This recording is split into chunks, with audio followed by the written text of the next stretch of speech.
Pernah nggak sih kalian mikir dari jutaan keluhan yang seliweran di medsos setiap hari, atau mungkin dari obrolan panas di warung kopi, kenapa cuma segelintir aja yang akhirnya benar-benar disahkan jadi peraturan pemerintah? Nah, di bedah materi kita kali ini, kita bakal bongkar habis-habisan kotak hitam pembuatan kebijakan ini. Kita akan telusuri bareng-bareng perjalanan epik sebuah keluhan warga biasa, sampai akhirnya bisa punya kekuatan hukum yang mengikat. Seru banget kan? Yuk langsung kita bahas. Biar nggak bingung, kita bakal lewatin 5 rute penting nih. Mulai dari bedain mana masalah pribadi dan publik, gimana analis mengidentifikasi masalah, strategi jitu menembus agenda pemerintah, metode perumusannya, dan yang paling penting, gimana kekuatan opini dari kalian, ya opini publik, bisa mengubah segalanya. Oke, kita masuk ke perhentian pertama. Masalah pribadi versus publik. Sebenarnya gimana sih cara pemerintah menentukan prioritas di tahap penyaringan paling awal ini? Jujur aja, ini tuh pertanyaan yang sering banget bikin kita frustrasi. Kalian mungkin pernah teriak-teriak soal jalanan yang rusak parah, atau harga sembako yang tiba-tiba meroket, tapi merasa, kok suara gue kayak nguap gitu aja ya? Nah, jawabannya ternyata ada di sebuah proses pemilahan yang super ketat. Kenyataannya nih, di mata pembuat kebijakan, nggak semua masalah itu punya bobot yang sama.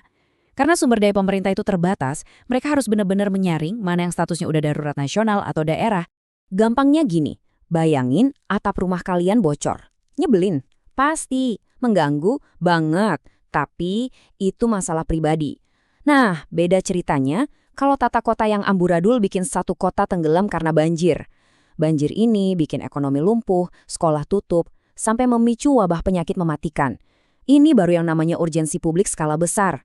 Kalau kita merujuk ke riset dari Mawaza dan Khalil, sebuah isu itu baru bisa naik kelas jadi masalah publik kalau dampaknya udah destruktif banget dan bahkan merugikan orang-orang yang awalnya nggak ada hubungannya sama sekali. Lanjut ke bagian 2, langkah identifikasi masalah. Begitu isunya dianggap penting, apa sih langkah praktis selanjutnya? Ngubah masalah sosial yang masih berantakan di lapangan jadi target kebijakan yang jelas, itu nggak bisa simsalabim. Menurut riset Ningrum dan rekan-rekannya, ada 3 fase utama di sini. Pertama, namanya penghayatan. Di sini, para analis bakal turun tangan, menggali data dan ngendus tren keluhan warga. Habis itu, masuk ke pendefinisian. Ini tuh ibarat narik garis tegas. Siapa aja sih yang kena dampaknya dan segede apa kerugian nyatanya. Dan yang terakhir, spesifikasi. Di momen inilah analis benar-benar mengunci target bagian mana yang bakal diserang oleh solusi kebijakan itu. Tanpa 3 langkah ini, kebijakan cuma bakal jadi tembakan nyasar di ruang gelap. Nah, ada satu peringatan krusial nih dari literatur akademis. Kebijakan publik yang baik itu harus beroperasi layaknya pisau bedah yang presisi banget. Tugasnya itu menyembuhkan penyakit sosial yang spesifik, bukan malah bikin komplikasi atau nyiptain masalah baru di tempat lain. Ini prinsip dasar yang nggak boleh ditawar, mengobati tanpa merusak tatanan yang udah ada. Sekarang kita masuk ke bagian ketiga, strategi jitu agenda setting. Gimana caranya isu yang udah didefinisikan tadi bisa didorong sampai ke puncak piramida pemerintahan? Bayangin perjalanan sebuah isu itu kayak lagi mendaki anak tangga yang curam banget. Dimulai dari bawah, yaitu agenda publik. Ini bentuknya keluhan viral atau obrolan panas netizen.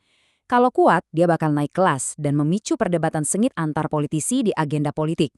Kalau lolos dari situ, baru deh diakui dan masuk ke dokumen resmi di agenda formal. Dan pada akhirnya, kalau isunya benar-benar tangguh, dia bakal mendarat di meja sang pemimpin daerah atau presiden untuk ditandatangani dalam agenda keputusan. Banyak banget loh isu yang berguguran di tengah pendakian ini. Ibarat 3 roda gigi mesin yang harus saling mengunci, riset dari Lapasa dan Azhar nekanin banget kalau isu itu bakal mandek total kalau 3 hal ini nggak selaras. Kalian butuh masalah yang memang terbukti nyata, solusi teknis yang masuk akal buat dieksekusi, dan ini yang paling penting, iklim politik yang lagi pas atau menguntungkan saat itu. Hilang satu aja elemen ini, mau sebagus apapun isunya, ujung-ujungnya cuma jadi tumpukan kertas berdebu di lemari. Masuk ke bagian 4, metode analisis dan perumusan. Di titik inilah sains dan ilmu administrasi benar-benar digabungin buat meracik aturan yang sebenarnya. Percaya nggak percaya, semua proses berdarah-darah dan lobby-lobby politik yang baru aja kita bahas tadi, itu ternyata baru langkah kedua dan ketiga dari siklus epik kebijakan publik. Siklus makronya tuh panjang banget, dimulai dari identifikasi, perumusan, pengadopsian, baru deh dieksekusi dalam implementasi. Dan tentu aja diakhiri dengan evaluasi buat ngecek, ini aturan beneran jalan di lapangan atau malah harus dirombak ulang. Biar draft kebijakan ini tahan banting pas dilempar ke publik, para analis tuh punya sekotak perkakas tempur yang ampuh banget. Mereka pakai teknik kayak kajian batasan, biar fokus solusinya nggak melenceng. Terus ada juga pemetaan argumentasi buat membongkar dan mengantisipasi celah perdebatan yang bakal muncul dari masyarakat. Semuanya dihitung dengan tingkat detail yang bener-bener gila. Tapi masalahnya gini, kebijakan yang cuma dibikin oleh segelintir elit dari balik meja rapat ber-AC seringnya gagal total pas diterapin. Makanya, analis yang jago itu pasti pakai etnografi kebijakan. Maksudnya apa? Mereka wajib turun langsung ke jalan, ngerasain denyut nadi masyarakat, dan mastiin kalau aturan yang dibikin itu nggak nabrak tradisi atau kearifan lokal warga setempat. Pendekatan kuno ala birokrat yang kerja sendirian di Menara Gading tuh udah basi. Metode modern sekarang mutlak menuntut pendekatan multi-aktor. Data dan keluhan harus ditarik dari banyak banget sudut pandang. Tujuannya apa? Supaya solusi yang diracik itu benar-benar komprehensif, mengayomi semua pihak, dan bukan sekedar titipan kepentingan kelompok tertentu aja. Dan akhirnya, kita sampai di bagian kelima, kekuatan opini publik warga. Disinilah kita bisa lihat bukti nyata bahwa kalianlah sang katalisator perubahannya. Tolong jangan pernah ngeremehin kekuatan dari sebuah retweet yang viral, petisi digital yang tembus ratusan ribu tanda tangan, atau debat publik yang terorganisir. Secara akademis, opini kolektif masyarakat itu adalah kekuatan yang brutal. Saking kuatnya, tekanan ini bisa maksa pemerintah buat membatalkan kebijakan yang cacat di tengah jalan, atau malah melahirkan aturan baru yang benar-benar melindungi warga. Dan ingat, energi sebesar itu mulanya dari suara kalian.